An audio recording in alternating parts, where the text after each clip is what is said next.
Welcome guys. तो आज हम देखने वाले हैं ओबीजीवाई का एक important topic that is Vasa previa. कल हमने ऑब्स्टेट्रिकल इमरजेंसी टॉपिक पढ़ा था। क्या पढ़ा था? Obstetrical emergency. इसमें हमने क्या देखा था? लेबर के टाइम पे और प्रेगनेंसी में और आफ्टर द लेबर, मतलब जो प्यूपेरियम का पीरियड रहता है उसमें जो भी इमरजेंसीज आती है, मेडिकल इमरजेंसी, वो सब इंक्लूड रहती है ऑब्स्टेट्रिकल इमरजेंसीज में। तो उसमें मैंने कुछ एबनॉर्मेलिटीज आपको एनलिस्ट करके दी थी। तो उसमें से एक मेडिकल कंडीशन थी that is the vasa previa, जो आज हम डिटेल में देखेंगे वासा प्रीविया क्या है। तो चलिए स्टार्ट करते हैं आज का हमारा टॉपिक वासा प्रीविया।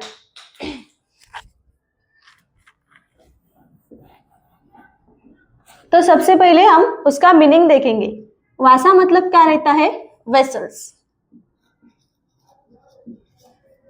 प्रीविया मतलब क्या रहता है? फॉल डाउन, और एक्सपोज भी हम कह सकते हैं। एक्सपोज मतलब जब वेसल्स जो है वो एक्सपोज हो जाते हैं तो उस कंडीशन को हम कहते हैं वासा प्रीविया। तो चलिए डिटेल में हम डेफिनेशन देखते हैं वासा प्रीविया की।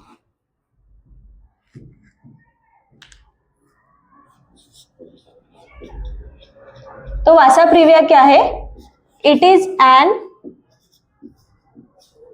Abnormality of the umbilical cord. मतलब ये जो डिजीज है, ये जो कंडीशन है, वो किसके रिलेटेड है? It is related to the umbilical cord. इसमें क्या होता है? इट अकर्स, ये कब होती है?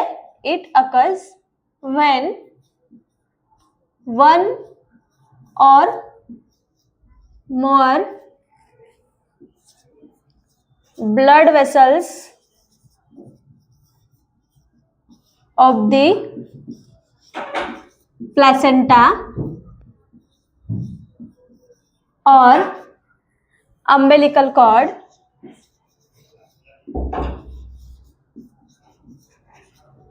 cross umbilical cord cross the cervix। तो क्या है इस डिसीज कंडीशन में? It is an abnormality of the cord, मतलब जो अम्बिलिकल कॉर्ड है उसकी एक एबनॉर्मेलिटी है। इसमें क्या हो रहा है, कब हो रही है कंडीशन? जब एक और एक से ज्यादा जो ब्लड वेसल्स रहती है और प्लेसेंटा के जो ब्लड वेसल्स रहती है, जब वो सर्विक्स को क्रॉस करते हैं तब उस कंडीशन को हम कहते हैं वासा प्रीविया। हम डायग्राम में देख सकते हैं, ये जो फिटस है, ये फिटस के अम्बिलिकल कॉर्ड है और ये जो है ये प्लेसेंटा है। तो प्लेसेंटा के कुछ जो ब्लड वेसल्स है वो कहाँ पे है? इधर सर्विस को एक्सपोज कर रहे हैं। तो this is what expose the blood vessels. जो ब्लड वेसल्स है वो सर्विक्स को एक्सपोज कर रहे हैं। तो इसी कंडीशन को हम कहते हैं vasa previa. Clear? You all clear about the definition of vasa previa. Then next हम पढ़ेंगे उसके कॉजेस क्या है, ये जो कंडीशन है वो क्यों अकर होती है, क्यों आती है। तो चलिए नेक्स्ट हम देखेंगे कॉजेस। तो नेक्स्ट हम देखेंगे कॉजेस, मतलब क्यों अराइज होती है ये डिजीज कंडीशन।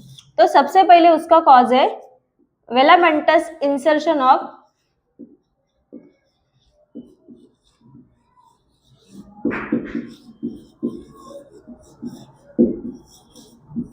umbilical cord।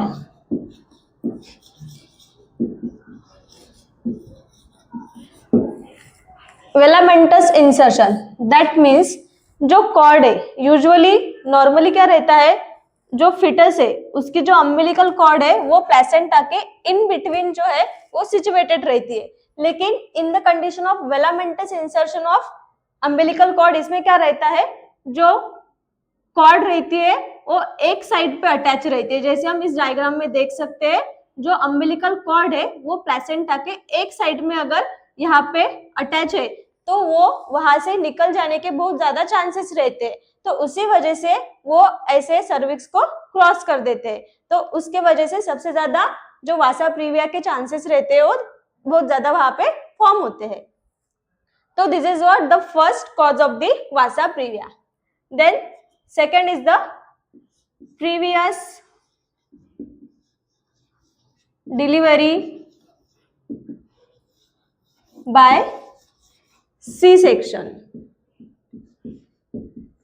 मतलब यहाँ पे क्या है, अगर जो प्रीवियस डिलीवरी है वो सी सेक्शन से हुई है, तो सी सेक्शन में आप सबको पता है कि एब्डोमेन के जो लेयर है 7 लेयर वहां पे कट हो जाते हैं, तो उसके वजह से वहां जो क्लासिकल सिजेरियन सेक्शन रहता है LSCS हम उसे कहते हैं, तो उसमें क्या रहता है, यहाँ पे हम इंसिजन देते हैं, एक स्कार्स प्रेजेंट रहते हैं, तो वो जो स्कार रहते हैं, अगर यहाँ पे एब्डोमेन पे कोई स्कार है तो उसके वजह से क्या होगा, प्लेसेंटा वहां पे प्रॉपरली सिचुएटेड नहीं हो पाएगा, तो उसके वजह से वो वहां से जल्दी से डिटैच हो जाएगा, छूट जाएगा, तो उसके वजह से वहां पे चांसेस रहते हैं जो वेसल्स है फिटस के, जो कॉर्ड के वेसल्स है वो वहां से निकल के सर्विक्स के तरफ आ जाते हैं। तो this is what the second cause of the vasa previa. Then third cause है यहाँ पे लो लेइंग प्लेसेंटा।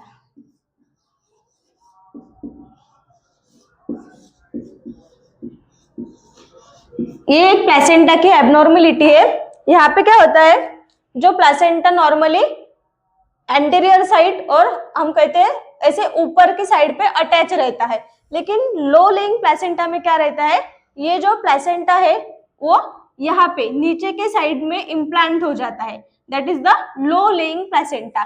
तो यहाँ पे अगर वो इम्प्लांट हुआ है तो वो जल्दी से वहां से निकलने के बहुत ज्यादा चांसेस रहते हैं, नहीं तो उसके ब्लड वेसल जो है वो सर्विक्स को क्रॉस कर देते हैं, that is the low lying placenta. तो ये रहे हमारे वासा प्रीविया के causes. First is the velamentous insertion of umbilical cord, मतलब जो अम्बिलिकल कॉर्ड है उसका इंसर्जन प्लेसेंटा के एक साइड में होगा। Then previous delivery by C section, and third is what the low laying placenta. So this is what the causes of vasa previa. Then हम आगे देखेंगे इसके symptoms.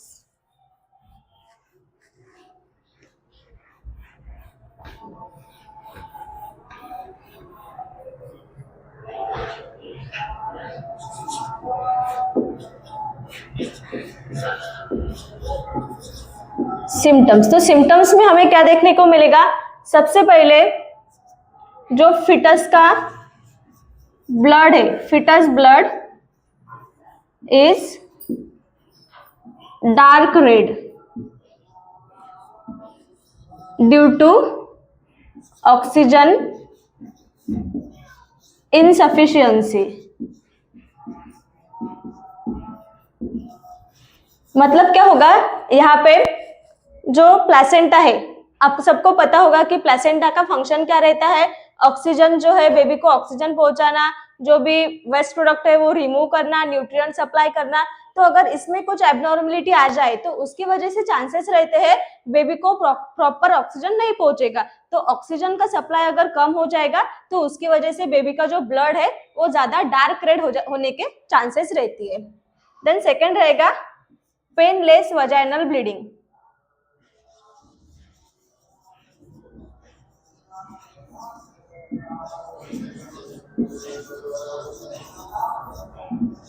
मतलब यहाँ पे पेशेंट को, मदर को हम कह सकते हैं कि ब्लीडिंग होगी लेकिन उसको पेन नहीं होगा, कभी कभी पेन होगा कभी कभी नहीं होगा, तो मतलब ज्यादा से ज्यादा उनको समझेगा नहीं कि क्या हो रहा है और ब्लीडिंग क्यों हो रही है। तो that is second was the painless vaginal bleeding.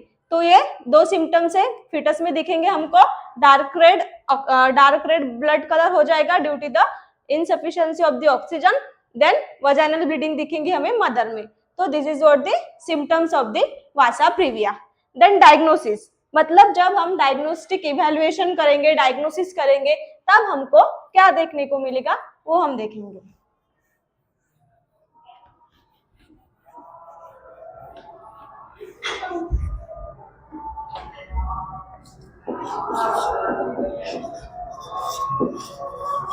Diagnosis, जब हम मदर को डायग्नोस करेंगे, देखेंगे क्या सिम्टम्स है क्या नहीं, तो सबसे पहले हमें जब हम यूएसजी करेंगे दैट इज अल्ट्रासोनोग्राफी। तो यूएसजी में हमें क्या दिखेगा, जो फिटस के ब्लड वेसल्स है वो सर्विक्स को क्रॉस कर रहे हैं। दैट इज यूएसजी में we can see in USG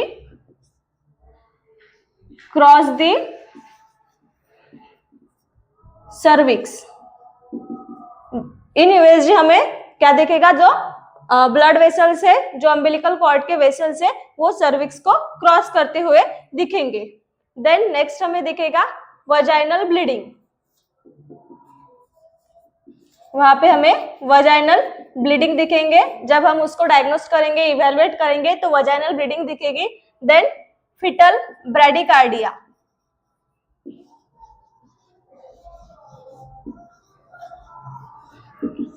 अगर फिटस को प्रॉपरली ऑक्सीजन नहीं पहुंचेगा तो उसकी वजह से वहां पे फिटल ब्रैडिकार्डिया रेज होने के चांसेस रहते हैं। तो जब हम डायग्नोसिस करेंगे तो डायग्नोसिस में हमें ये सब देखने को मिलेगा। Diagnosis is the membrane rupture. यहाँ पे क्या होगा, सर्विक्स को ये जो वेसल्स है वो क्रॉस करने की वजह से यहाँ से रप्चर होने के चांसेस रहते हैं। जो मेम्ब्रेन्स रहते हैं यहाँ के सर्विक्स के पास में ऐसे, तो ये जो मेम्ब्रेन है ये जल्दी से रप्चर हो जाने के भी चांसेस रहते हैं due to the vasa previa. तो ये हमारा डायग्नोसिस था। फर्स्ट इज व्हाट, यूएसजी करेंगे। यूएसजी में हमें क्या दिखेगा, जो ब्लड वेसल्स है फिटस के वो क्रॉस करेंगे सर्विक्स को। Then second is the vaginal bleeding, वहां पे हमें दिखेगी। देन फिटल ब्रैडिकार्डिया दिखेगा and the membrane rupture. So this is what the diagnostic evaluation. Then next is what the management.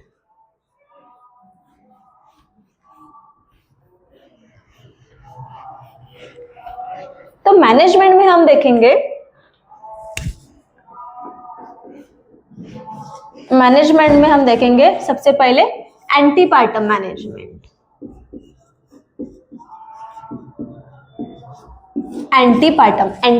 Antepartum का मीनिंग क्या रहता है, फ्रॉम द 9 मंथ का जो ड्यूरेशन रहता है उसे हम एंटीपार्टम कहते हैं।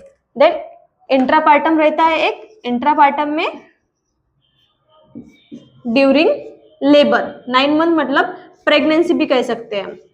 प्रेगनेंसी का जो ड्यूरेशन रहता है उसे कहते हैं एंटीपार्टम पीरियड। इंट्रापार्टम पीरियड किसको हम कहते हैं, जो पीरियड रहता है during labour, during labour. Then postpartum का जो पीरियड रहता है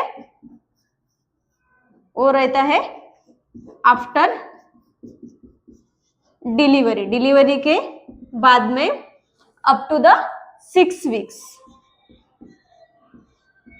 उस पीरियड को हम कहते हैं पोस्टपार्टम पीरियड। एंटीपार्टम पीरियड मतलब ड्यूरिंग द प्रेगनेंसी, जब तक डिलीवरी नहीं होती तब तक का, जो डिलीवरी का मतलब लेबर का टाइम रहता है उसे हम कहते हैं इंट्रापार्टम पीरियड, और जो डिलीवरी के बाद का पीरियड रहता है 6 वीक्स तक का उसे हम कहते हैं पोस्टपार्टम पीरियड। तो चलिए देखते हैं एंटीपार्टम पीरियड में हमें क्या क्या केयर करनी पड़ती है।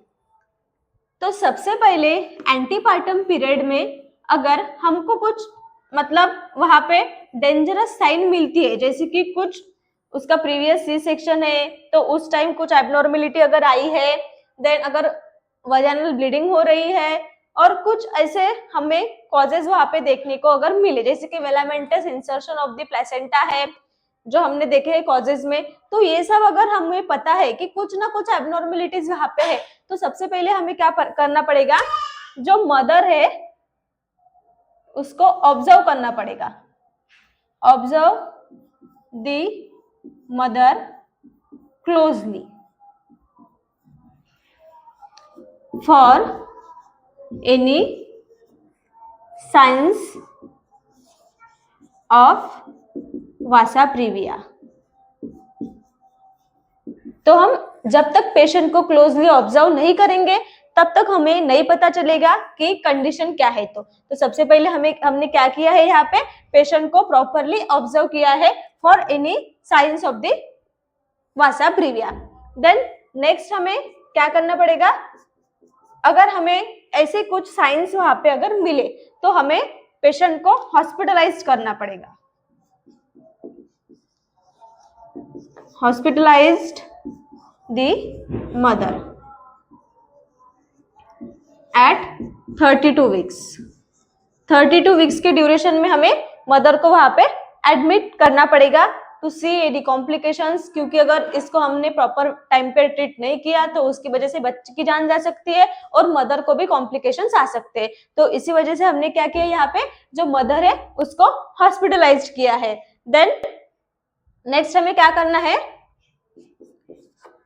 अगर हमने पेशेंट को हॉस्पिटलाइज किया है और हमें कुछ डेंजर साइन मिले हैं तो हमें यहाँ पे इलेक्टिव सीजरियन सेक्शन करना पड़ेगा।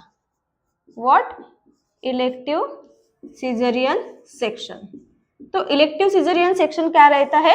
It is what the plan caesarean section, मतलब इमरजेंसी सीजरियन सेक्शन रहता है, इलेक्टिव सीजर, ऐसे टाइप्स रहते हैं सीजरियन सेक्शन के। मतलब हमें ये डेंजर साइन वहां पे दिखे है कि कुछ कॉम्प्लिकेशंस है तो हम पहले से ही प्लान करेंगे। अगर बेबी मैच्योर्ड है, फिटस टोटली मैच्योर्ड है, वो सर्वाइव कर सकता है, तो वहां पे हम प्लान करके मतलब इलेक्टिव सीजरियन सेक्शन वहां पे परफॉर्म कर सकते हैं। Then next is what? Ultrasound करनी पड़ेगी, फिटल ग्रोथ अल्ट्रासाउंड।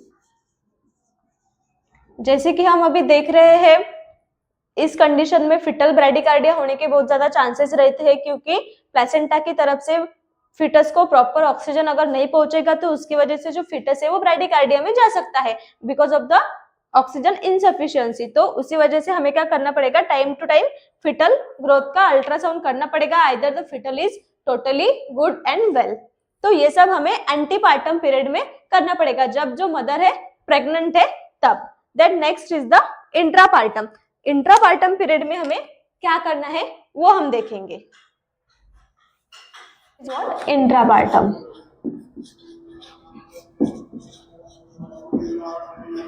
इंट्रापार्टम, तो इंट्रापार्टम में सबसे पहले क्या है, patient should not be allowed to labour, she should be delivered by the C section. मतलब यहाँ पे पेशेंट को नॉर्मल डिलीवरी के लिए हमें अलाउ नहीं करना है। अगर हम नॉर्मल डिलीवरी के लिए वहां पे चांस लेंगे तो इससे क्या होगा, जो प्लेसेंटा और मेम्ब्रेन्स की एबनॉर्मलिटी बढ़ सकती है, जो रप्चर यूटेरस रप्चर होने के चांसेस रहते हैं, प्लेसेंटल इनसफिशियंसी हो सकती है, ऐसे एबनॉर्मलिटीज यहाँ पे आने के बहुत ज्यादा चांसेस रहते हैं। तो हमें यहाँ पे क्या करना है, the mother should not be allowed for the normal labour, she should be delivered by the C section.